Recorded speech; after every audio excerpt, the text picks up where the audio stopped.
शुरुआत करते हैं। सबसे पहले बात ग्वालियर की करते हैं। पूर्व मंत्री जयभान सिंह पवैया ने सिंधिया समर्थक मंत्रियों पर निशाना साधा है। पवैया ने ट्वीट कर सिंधिया समर्थक मंत्रियों पर निशाना साधा कि वीरांगना लक्ष्मीबाई की समाधि पर 2 फूल चढ़ाने के लिए क्यों नहीं आए नए मंत्री गण जब ग्वालियर आए तो समाधि पर आखिर क्यों नहीं आए। राजमाता विजयराजे सिंधिया माधवराव सिंधिया की समाधि पर श्रद्धा सुमन की अपील की अर्पित की थी।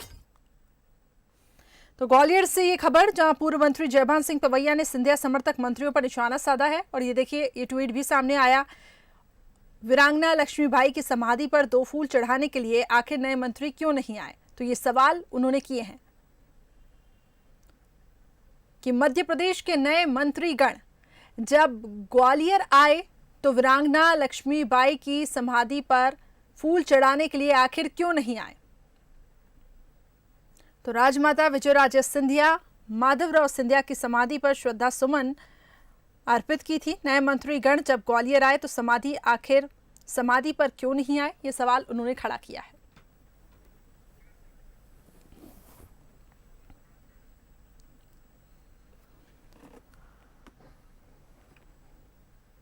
तो पवैया ने ट्वीट कर सिंधिया समर्थक मंत्रियों पर देखिए इस दौरान निशाना साधा और कहा कि नए मंत्रीगण जब ग्वालियर आए तो समाधि पर आखिर क्यों नहीं आए, ये सवाल उन्होंने खड़ा किया है।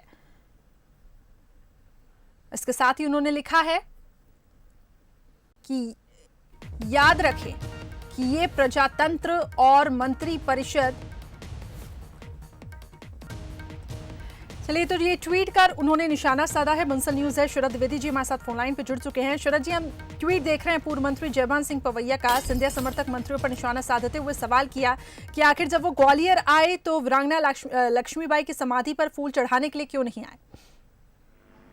देखिए, ये निश्चित तौर पर ये दरअसल कहीं ना कहीं ये प्रश्न तो अपनी जगह बिल्कुल ठीक है कि बीजेपी एक ऐसी पार्टी है जो राष्ट्रवाद और राष्ट्रवाद के तत्व को बहुत प्रमोट करने वाली पार्टी है।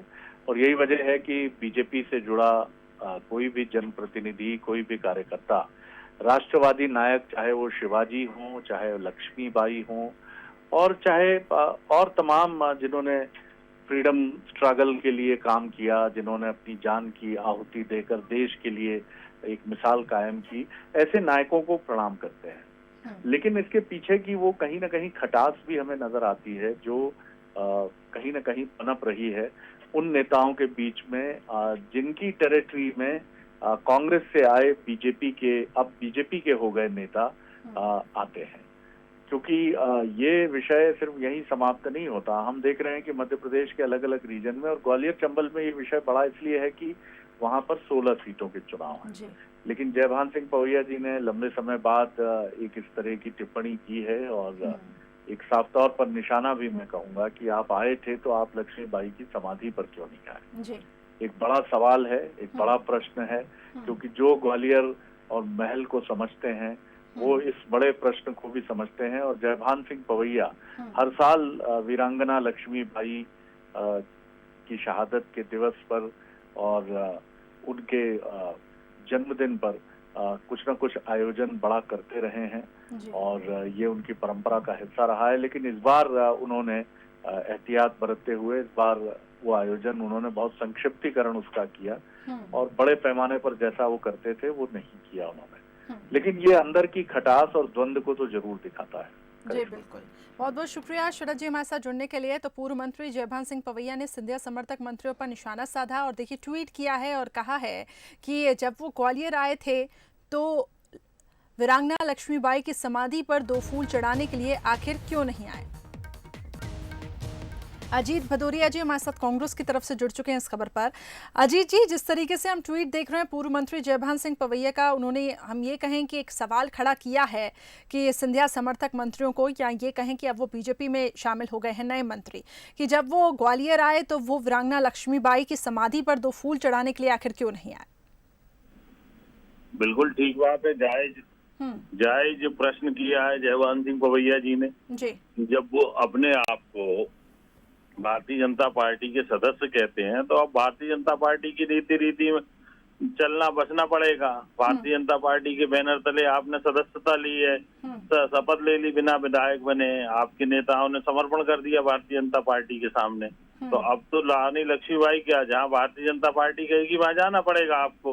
अब व्यक्ति निष्ठा, परंतु ये बात भी सही है करिश्मा जी कि इन लोगों की पार्टी से कभी कोई निष्ठा नहीं रही है, व्यक्तिवादी रहे हैं, व्यक्ति के प्रति इनकी निष्ठा रही है। और जो व्यक्ति के प्रति इनकी निष्ठा रही है वो व्यक्ति भी ये चाहता है कि किसी संगठन की अपेक्षा मेरे प्रति ये निष्ठावान बने रहे, जिससे इन लोगों के स्वार्थ की मैं पूर्ति करता रहूं और इनके माध्यम से वो व्यक्ति अपने स्वार्थों की भी पूर्ति करता रहे। जैसे वर्तमान परिवेश में मध्य प्रदेश की सरकार में आप पूरे मध्य प्रदेश के लोगों को दिख रहा है, जो अयोग्य लोगों को मंत्री बना दिया गया है। 14 बिना सदन के सदस्य हुए मंत्रियों की पद की शपथ ले रहे हैं। अब विभागों के बारे में किस तरीके से चीचलेदर हो रही है वो सबको मालूम। जी। तो ये व्यक्ति निष्ठावान लोग हैं, ये इनको किसी संगठन, किसी नीति रीति, प्रदेश, देश, किसी के विकास में कोई इंटरेस्ट नहीं है। ये सिर्फ व्यक्तिवादी लोग हैं। चलिए, तो बीजेपी का भी पक्ष जान लेते हैं सर। धैर्यवर्धन शर्मा जी इस वक्त हमारे साथ फोन लाइन पे जुड़ चुके हैं। सर, जिस तरीके से अब ये ट्वीट सामने आया और कांग्रेस का लगातार ये स्टैंड है और उन्होंने ये निशाना भी साधा है सिंधिया समर्थक जो मंत्री हैं जो अब बीजेपी में शामिल हुए हैं कि जब वो ग्वालियर आए तो वीरांगना लक्ष्मीबाई की समाधि पर 2 फूल आखिर क्यों नहीं चढ़ाने के लिए आए? आदरणीय जयभान सिंह पवैया जी भारतीय जनता पार्टी के उस अंचल के वरिष्ठ नेता हैं और वरिष्ठ नेता को ये अधिकार होता है कि वो कोई नसीहत भी दे सकें, कोई सलाह मशवरा भी दे सकें। और जो तमाम लोग सिंधिया जी के साथ आए हैं, मंत्री हैं, वो आयु में उनसे छोटे भी हैं। तो यदि नए परिवार में शामिल हुए हैं तो उस कुटुंब में बुजुर्ग लोग कुछ कहें सुने तो सर झुका करके उनको स्वीकारना चाहिए। और मुझे लग रहा है कि इस पर उन्होंने कोई आपत्ति भी दर्ज नहीं कराई है। सर, तो क्या हम इसको इससे जोड़ के देखें कि कहीं ना कहीं खटास है, क्योंकि कांग्रेस का लगातार ये कहना कि जो नए मंत्री बने हैं कुछ तो ऐसे कि जो विधायक भी नहीं थे, तो ऐसे तमाम सवाल भी कांग्रेस उठा रही है। नहीं, खटास की बात नहीं है। देखिए, जो अभी मंत्री बने हैं, चुनाव उनके सिर पर है, भले ही घोषणा नहीं हुई है, तमाम प्रकार के उनकी अपनी व्यस्तताएं हैं। पर यदि ग्वालियर में झांसी रानी का स्टेच्यू है, चूंकि वहाँ पर या कोई कार्यक्रम होता है, इस दौरान उनकी प्राथमिकता में सारे महापुरुष होने चाहिए। झांसी की रानी पे निश्चित तौर पर होनी चाहिए।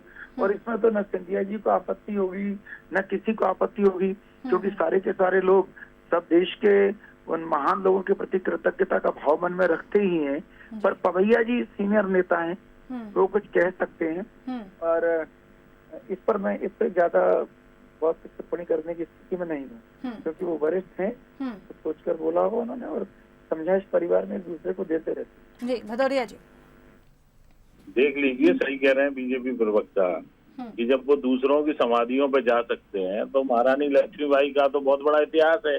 महारानी लक्ष्मीबाई तो वो है जिन्होंने अंग्रेजों से स्वतंत्रता संग्राम के लिए पहली अलग जगाई थी।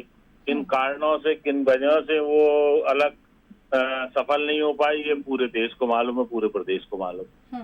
तो इसलिए पवैया जी का जायज है कि जब जो दूसरे लोगों को, व्यक्तिवादी लोगों को पूजने उनकी समाधि स्थल पे जा सकते हैं, तो रानी लक्ष्मीबाई जैसा व्यक्तित्व जिसने 1857 की क्रांति का आगाज किया हो, उनके समाधि पे 2 फूल अर्पित करने में क्या बुराई है। अभी अपने तो अभी आप देखिए कि इन लोगों का अभी चुनाव के समय मौका आएगा तो ये सब जाएंगे। कांग्रेस पार्टी लेकिन यहाँ पे बीजेपी का यही स्टैंड है कि अगर जयभान सिंह पवैया जो कि एक सीनियर लीडर है, अगर उन्होंने ये बात रखी है तो उसके पीछे मतलब ऐसी कोई स्थिति नहीं है कि खटास वाली कोई बात है। बहुत बहुत शुक्रिया आप दोनों का हमारे साथ जुड़ने के लिए। तो देखिए, पूर्व मंत्री जयभान सिंह पवैया ने सिंधिया समर्थक मंत्रियों पर निशाना साधा। उन्होंने ट्वीट करते हुए कहा कि वीरांगना लक्ष्मीबाई की समाधि पर 2 फूल चढ़ाने के लिए नए मंत्री क्यों नहीं आए। तो कई सवाल उन्होंने यहाँ पे खड़े किए अपने ट्वीट के माध्यम से।